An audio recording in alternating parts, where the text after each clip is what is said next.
One day, everything seems normal. Your life feels predictable, your plans are moving forward, you wake up, go through your routine, and assume tomorrow will look almost the same as today. Then, suddenly, everything collapses. The job disappears. A relationship you trusted ends without warning. Someone you believed in betrays you. A future you spent years building breaks apart in a single moment. And when these moments happen, something inside most people begins to panic. The mind races, the chest tightens, questions flood in faster than answers. Why is this happening to me? What did I do wrong? How did everything fall apart so quickly? Will things ever be okay again? For many people, this is the moment where life feels out of control. But thousands of years ago, a group of philosophers trained their minds for exactly this kind of moment. They were called the Stoics. And while the world around them often collapsed, their minds remained calm. Not because they were emotionless, not because they were lucky, but because they practiced something long before the storm ever arrived. They practiced preparing their mind for reality. Most people believe chaos begins when life breaks. But the Stoics saw something deeper. The real chaos rarely comes from the event itself. It comes from the story our mind begins telling about the event. When something goes wrong, the mind instantly starts searching for meaning. It tries to make sense of what just happened. And in that process, it creates a storm of interpretations. This shouldn't be happening. My life is ruined. Everything is falling apart. People will judge me. Nothing will ever be the same again. Within minutes, a simple event becomes a psychological catastrophe. A setback becomes a personal failure. A difficult moment becomes a permanent tragedy. The Stoics noticed something most people never realize. Events themselves are neutral. What hurts us is the meaning we attach to them. The moment we decide reality should be different than it is, we begin fighting something we can never defeat: reality. And fighting reality always creates suffering, because reality does not negotiate with our expectations. Human beings are wired to crave control. From childhood, we begin building mental maps of how life should unfold. We create plans, we imagine the future, we picture success, we picture stability, we picture relationships lasting forever. Our brain constantly tries to predict what will happen next. Prediction makes us feel safe. It creates the illusion that life is manageable. But life does not follow the stories we create in our heads. Illness appears without warning. People change in ways we never expected. Opportunities vanish. Circumstances shift. Sometimes the future we imagined disappears overnight. When reality breaks the script our mind wrote, our brain experiences something psychologists call expectation shock. Expectation shock is what happens when reality violently contradicts the story we believed would happen. And the larger the expectation, the more painful the collapse.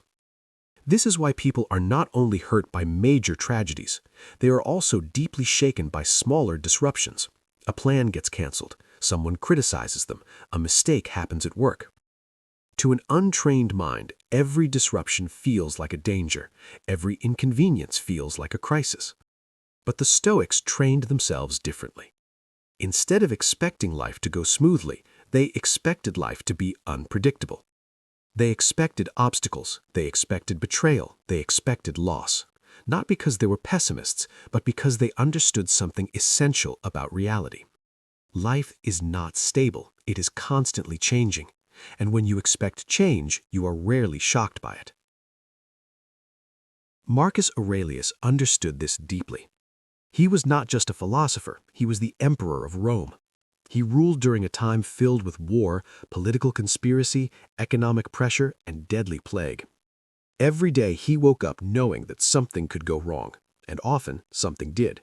Yet in his private journal, which later became the famous book Meditations, he wrote a line that reveals the heart of Stoic thinking. Choose not to be harmed, and you won't feel harmed. At first, this idea sounds impossible. How can someone choose not to be harmed when their life is falling apart? Marcus wasn't suggesting that pain doesn't exist. He was pointing to something deeper. External events do not directly control our inner world.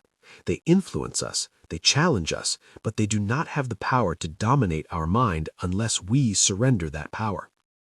Between what happens to us and how we respond to it, there is a small but powerful space. That space is where freedom lives. Another Stoic philosopher, Epictetus, explained this principle with extraordinary clarity.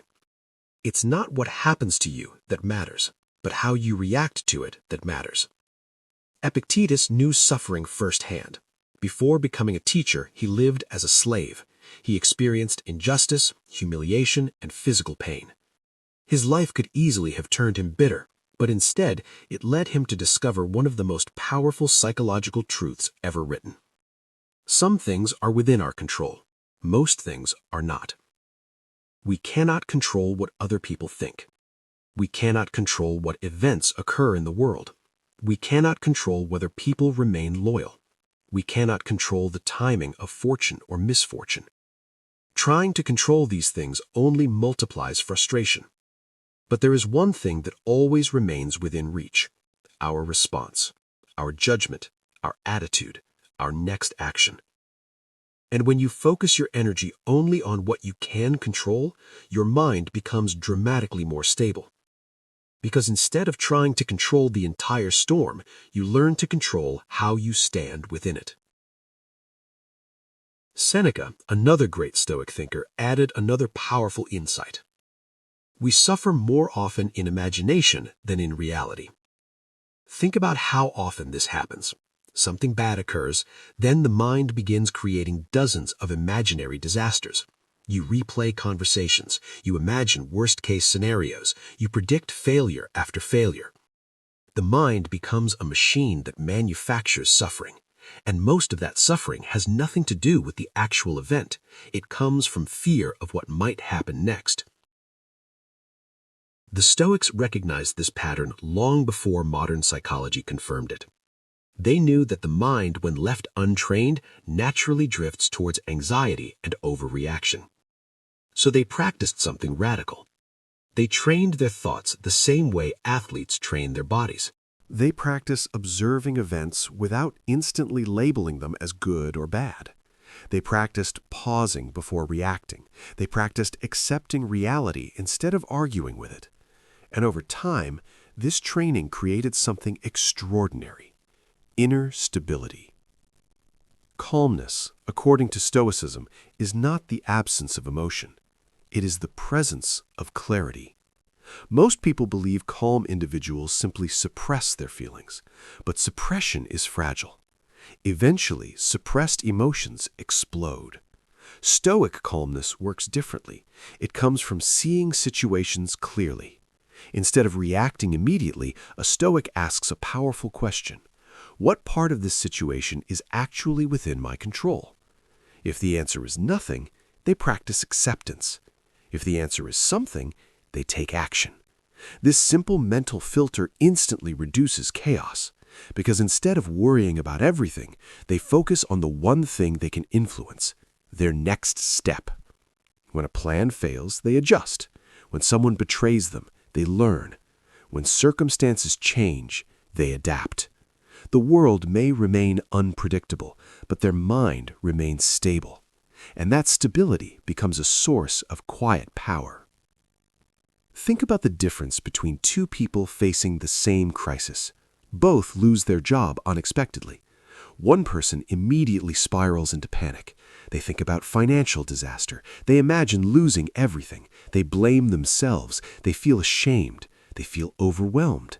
Their mind turns a difficult moment into a psychological avalanche. The other person experiences the same shock, but they pause, they breathe, they acknowledge the reality of what happened, and then they ask a simple question: what can I do next? Maybe they update their resume. Maybe they reach out to contacts. Maybe they start exploring new opportunities. The situation is still difficult, but their mind is no longer fighting reality. Instead, it is working with it. That difference is Stoic thinking in action.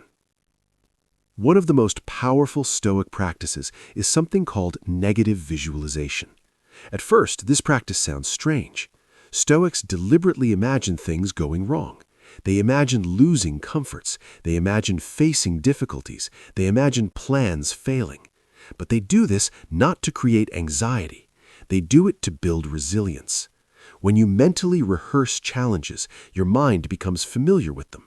They stop feeling shocking. And when difficulties actually appear in real life, your brain recognizes the situation. Instead of panic, it responds with preparation. You've already thought about this. You've already imagined how you would respond. So when the storm arrives, you remain calm enough to act wisely. This mindset does not remove pain from life. Stoicism never promised a life without hardship. People you love will still disappoint you. Plans will still fail. Loss will still happen.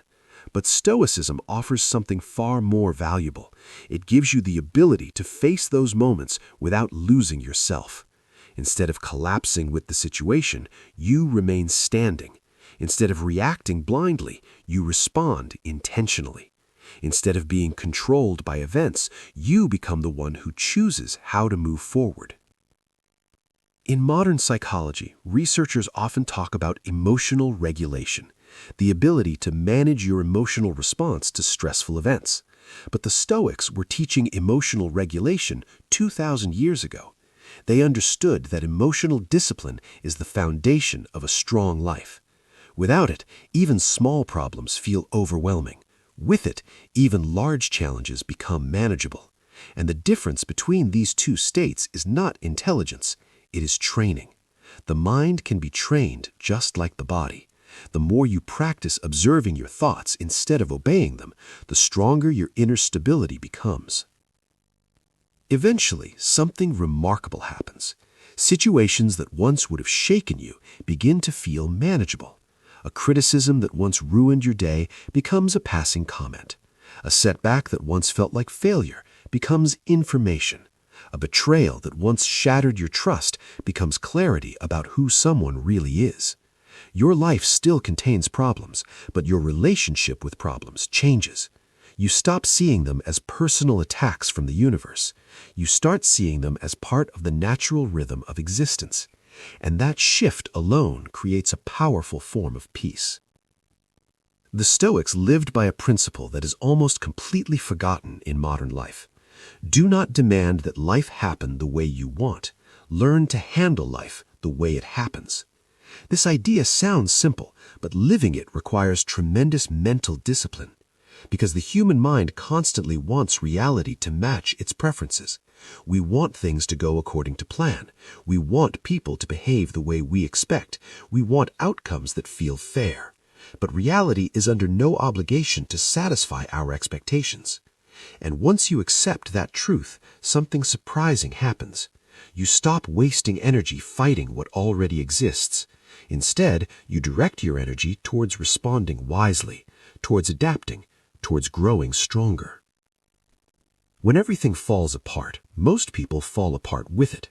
They lose their sense of direction, they lose their emotional balance, they lose their clarity. But the Stoic does something different. They slow down, they observe, they ask what is truly happening. They separate facts from interpretations. They act where action is possible, and where action is not possible, they practice acceptance. Not passive resignation, but intelligent acceptance. The acceptance that frees their mind to focus on what still remains within their power. And over time, this practice creates an extraordinary type of strength. Not loud strength, not aggressive strength, but quiet strength. The kind of strength that cannot easily be shaken. The kind of strength that allows someone to walk through chaos without becoming chaotic. The kind of strength that keeps a person steady while the world around them changes. Because the strongest mind is not the one that controls every event. No human can do that. The strongest mind is the one that remains stable even when events refuse to cooperate. And when you reach that level of calm, life stops feeling like something that happens to you. It becomes something you navigate with awareness, with discipline, with wisdom. Storms will still come. Plans will still fail. Unexpected losses will still appear. But your mind will no longer collapse with them. Instead, you will stand still in the middle of uncertainty, clear enough to take the next step. And sometimes, that single step, taken calmly in chaos, is what rebuilds an entire life.